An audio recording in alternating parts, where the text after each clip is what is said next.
Hey, what is going on, you guys? My name is Steven, and today we're going to talk about why you should maybe consider becoming a material handler.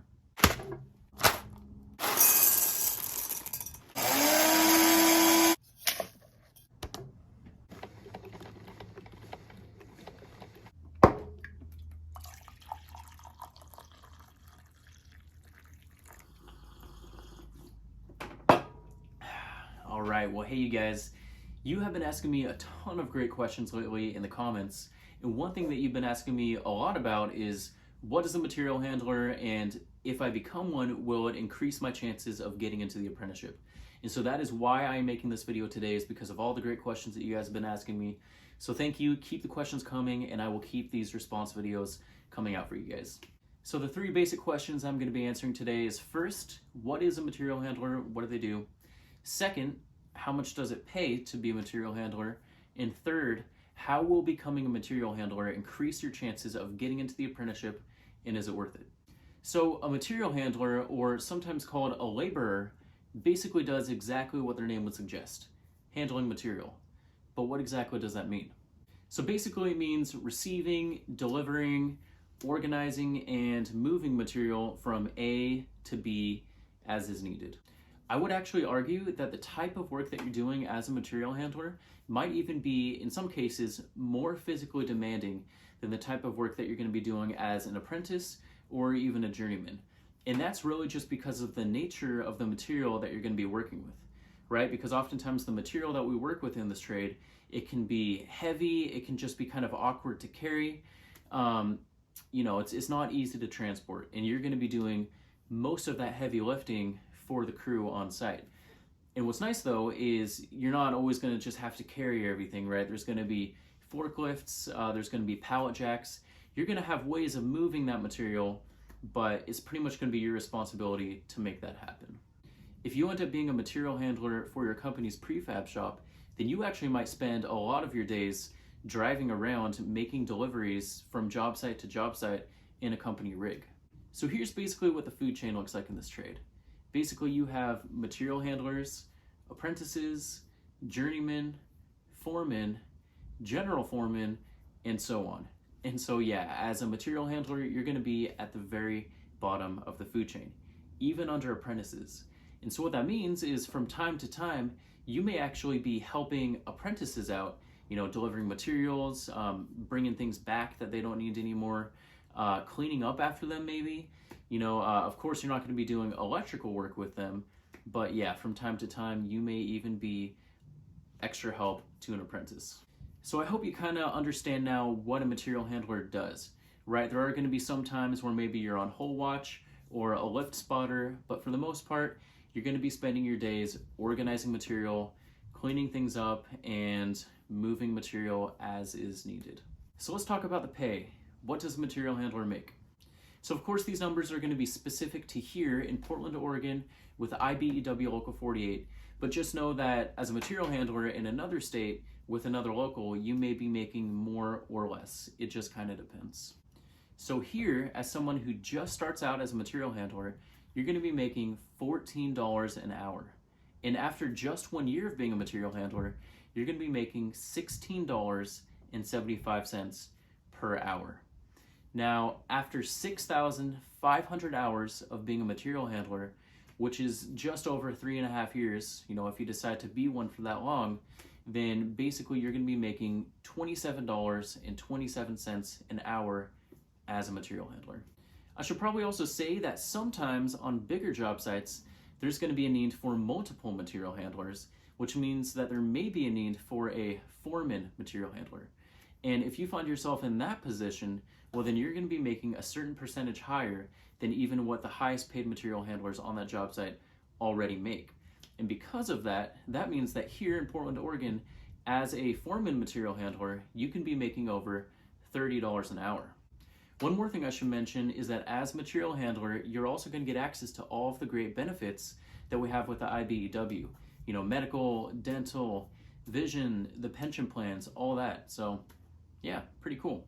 Now here's the part of the video that most of you guys are probably really curious about. Should you become a material handler, and will it actually increase your chances of getting into the apprenticeship if this is something that you want to do?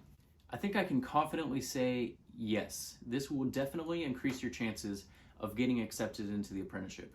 And that's for multiple reasons. So given the fact that this apprenticeship program is so competitive to get into, having not just trade-related experience, but specific trade-related experience to the Ibew is going to significantly increase your chances and make you a much better candidate for this apprenticeship. If you were a material handler before you got into the apprenticeship, then when you went and you actually had your interview, you would be able to absolutely prove to the interview committee that you are genuinely interested in electrical work, that you know what it's all about, and that you are actually capable of doing the work. And for those reasons, it would pretty much be like a golden ticket into the apprenticeship. Of course, you would still need to actually apply for the apprenticeship, you would still need to pass your aptitude test, and then you would still need to have your interview. But like I said, because you were a material handler beforehand, your chances once you get to that interview stage will be significantly higher of getting in. Another reason why you might really want to consider becoming a material handler before you get into the apprenticeship is the fact that some locals actually require up to 2 years of trade-related experience before getting into the program. Now, our local does not require that. I had no trade-related experience whatsoever before I got onto this. I also was not a material handler beforehand. And I think most locals are going to be the same way, but definitely double check with your local's website, because there is a chance that they're one of the few locals that does require, the 1 to 2 years of trade-related experience prior to getting in. And if that's the case, then becoming a material handler is going to be a great way to get that trade-related experience.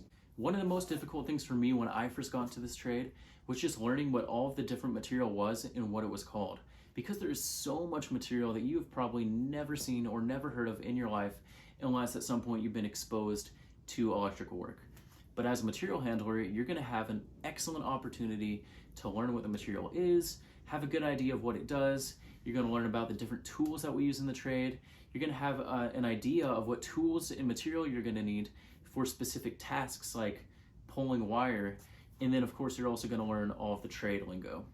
So becoming a material handler is in most cases not going to be necessary to getting into the apprenticeship, but in a lot of cases it can be a very good idea, and it can definitely give you a competitive edge on everybody else who is applying. Oh, and then I should also say that if you want to become an apprentice through the non-union, if that's the route that you're deciding to take, then a really great idea would be to first become a material handler with whatever company you want to work for, then apply to go to school, and then once you get called to start your apprenticeship schooling, then at that point you can talk to the company that you're already a material handler for, and then you can transition from being a material handler into being an apprentice. That way you don't have to find a company to apply for to become an apprentice once you've started your school. So hopefully that makes sense. So from my understanding, the way that you become a material handler is basically just by getting in contact with your local union hall, and you're going to go to them and you're going to sign the books, which basically means that you're not going to have any sort of formal interview or anything. You're just going to go sign your name on the list, and then when they eventually work their way down that list, call people off, and those people start working, move down to the next and to the next, and then when they eventually get to you and give you a call, then that's when you're actually going to start your job as a material handler. So because this is kind of a first come, first serve sort of thing, there's really no way of saying exactly how long it's going to take before they call your name off the list. And for that reason, if this is something that you want to do and you think that it's going to increase your chances of getting in, then I would just go right away and sign your name on the list. All right, you guys, well, I think that is it. I hope that you enjoyed this video. And again, I just want to say thank you so much for all of the comments. It is because of the questions that you guys have asked me that I made this video today. So with that being said, if you have any other questions at all regarding becoming a material handler or any other questions, would you just throw them down below, and I will get back to you as soon as I possibly can, and hopefully other people will chime in as well.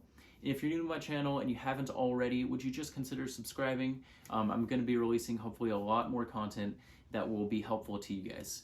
And then last but not least, if you have an Instagram account and you are interested in following me, you can follow me at Mad Electrician Official. Keep up with me in my day-to-day life as a sustaining electrician at a hospital. So anyways, you guys, thank you so much. I appreciate your support. Have a good one.